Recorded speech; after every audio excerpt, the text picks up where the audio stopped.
Oy, ka-coffee, natatandaan ba ninyo ang dating House Speaker sa panahon po ni dating Pangulong Rodrigo Roa Duterte? Si dating House Speaker Pantaleon Alvarez. Yan, natatandaan niyo pa ba yan, ka-coffee, no? Kaaway din ito ni ano eh.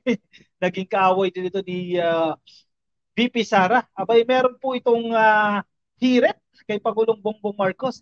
Anong gusto niya mangyari dito, ka-coffee? Ayan, kung nakikita niyo sa inyong screen, baka nakalimutan niyo na itong si Alvarez, si Representative Alvarez. Ayan, during the time of Duterte, naku eh, maingay ang pangalan nito, no? Kasi House Speaker nga, ika nga, makapangyarihan. Alvarez, sabi niya, let us stop this madness. Itigil na raw po itong madness na ito. Itong delusion na ito that we fight China. Ano kaya ang ibig sabihin niya dito?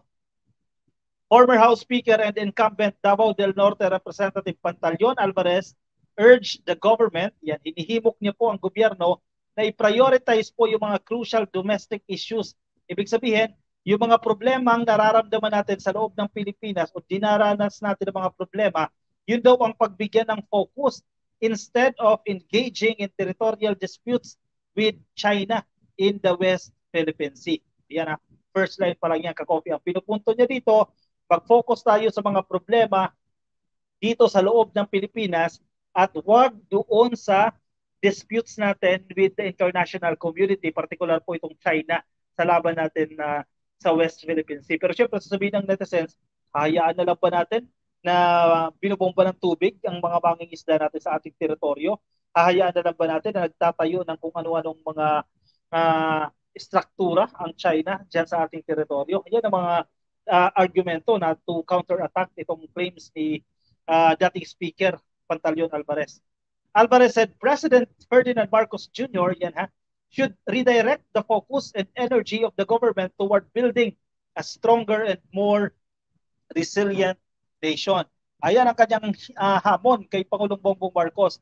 I-redirect, ilipat ka coffee yung kanyang focus o yung kanyang enerhiya doon sa pagpapatatag ng bansa natin at paggawa, pagiging resilient ng bansa natin.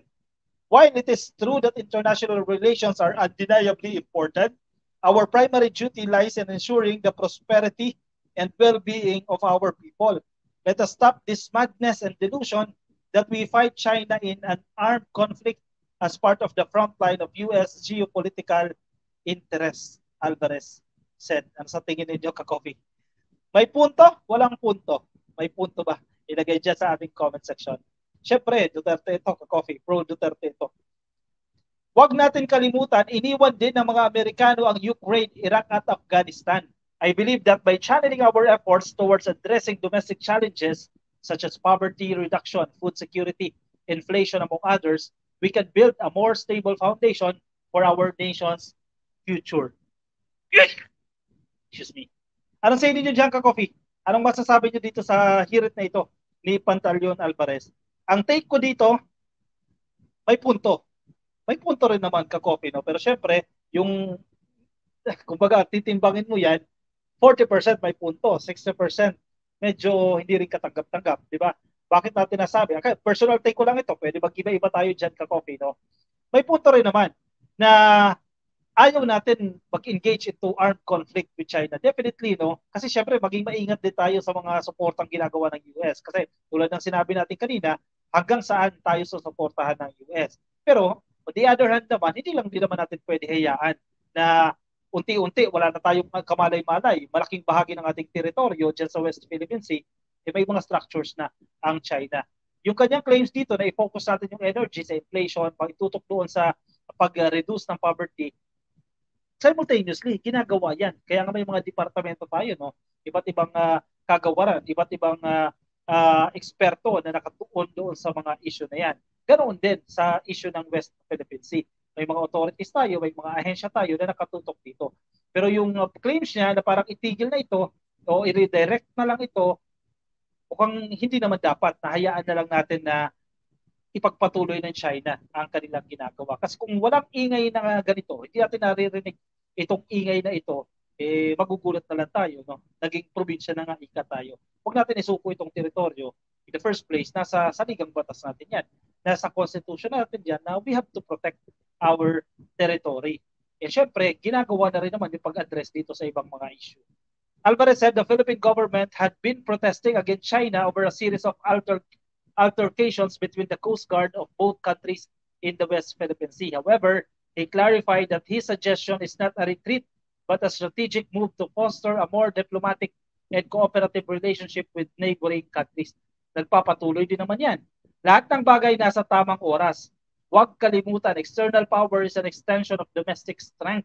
So long as we are internally weak, let's not get ahead ourselves and prod for conflict, the cost of which in lives of both civilian and military personnel as well as national treasure, we cannot yet afford, Alvarez said. Ito, may punto talaga siya dito. Ayaw natin mag-engage sa gera. Kasi tulad ng sinasabi natin, wala tayong panlaban. Kahit nandiyan dyan ng China, wala ang America, nandiyan dyan ng Japan, nandiyan dyan ng Australia, nandiyan dyan ng Canada, at iba pang mga bansa na nagpapahayag ng pagsuporta sa Pilipinas sa usapin ng West Philippine Sea. Ang tanong dyan, hanggang saan? Diba? Pero again, on the contrary nga, hindi natin pwedeng hayaan lang ang ginagawa ng China. No? May kaunting ano din, may kaunting angas din kahit papaano na ipatawag ang simpleng pagpapatawag ng ambassador ng China, ipatawag yan sa Malacanang, mag-explain yan o ang pagsasalita ng ministry nila na nakatutok diyan sa kumbaga DFA counterpart no ng China, ipaliwanag yung mga nangyayari diyan. Malaking bagay na yan kasi parang sinasabi rin ito, no, huwag niyo kami gaganituhin, di ba? Maliit kaming bansa, hindi kami makapangyarihan pero we are asserting our rights to our territories, di ba?